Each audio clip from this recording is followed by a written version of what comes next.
also want us to take a cursory look at something. Let's imagine in a country like Nigeria, somebody earning around, say, 250, 300, that band. There's a tendency, or maybe it's a cultural wiring that makes you feel that you don't have much to put aside. And there are legitimate, like our pastor would say, there are so many legitimacies in our lives that make us make wrong decisions. I need to pay school fees, I need to do this. That if somebody looks at what you have done with the money, they won't say, some people say, and I don't drink, I don't carry women. And so many things want to take that money out of your purse into your past. Can you help us take a look at, say, somebody in that band and say, these are the areas where your money is really going the wrong way? Like Grace said earlier on, one of the uniqueness of what we have done is that we are not theoreticians. We are practitioners. I can give you name, phone number of people you can call now that earn 100,000, 200,000, and they are stupendously wealthy. Why? Because they know what others don't know. I just give you an example of my PAs here.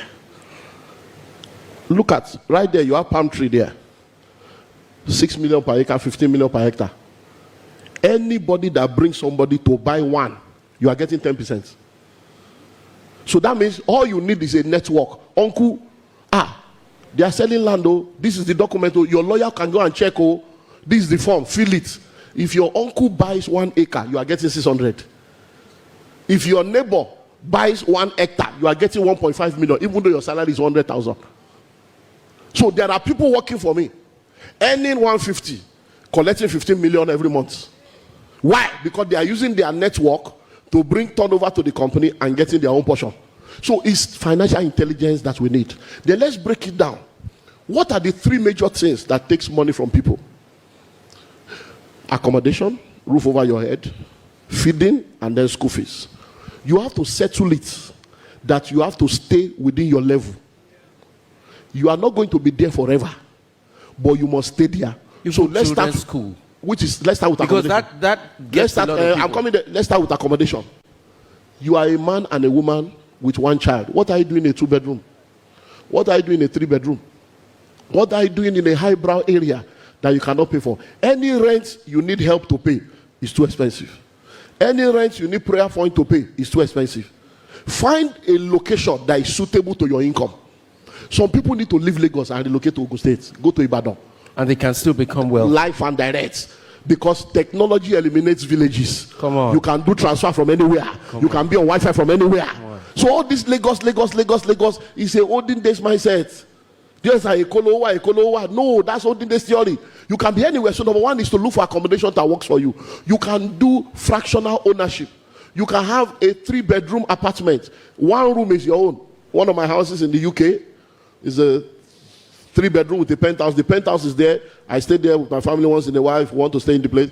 But we rented 1 room out, room by room. Each of those rooms are being rented by families. In Lagos today, I have children that are doing that all over. So you don't need to have a whole house of your own. If it's only 1 room you can have. Parlor will be our general parlor. Kitchen will be our general kitchen. It is still better than tenement face me and face you. Do you understand that? So find the accommodation that works for you. There are people in Lagos living under the bridge, they did not die. They are living in wooden houses, they did not die. Start from somewhere. Number 2, feeding. He said, I have to eat 3 square meals. Is 3 a square or a triangle? Where do you have the idea that you must eat 3? If it's only 1 you can eat, square it. Because you don't live to eat, you eat to live. Even those that are not hungry will be telling you, where's my lunch? Are you hungry? So you look at your expenses and you cut it down. Eat what you can eat. Some of you are eating meat. You don't need to eat. You don't need meat.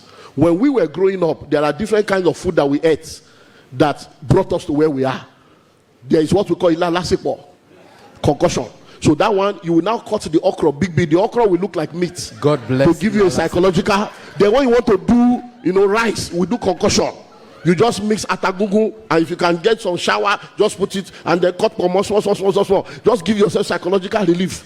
And then you can do concave. You get beans. One for me, see, you let the water of the beans be more. You now put garri inside. It will now soak it.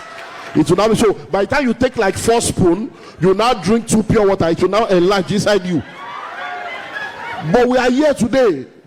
Do you understand now? Then we now go to school. Please, I beg you. Who told you your children must go to school? Say it again. Who told you your children must go to school? Did you hear what I heard? Let's face reality.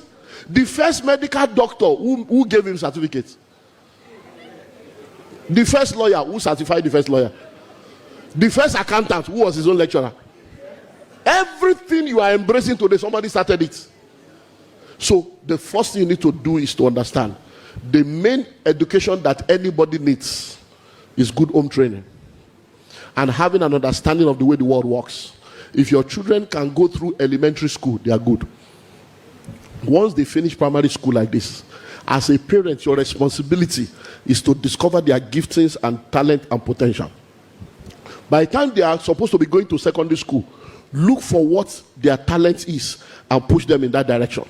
So if that your young boy is finishing school at the age of 12, 13, and you realize that, okay, I may not be able to do secondary school, can he go and learn a trade?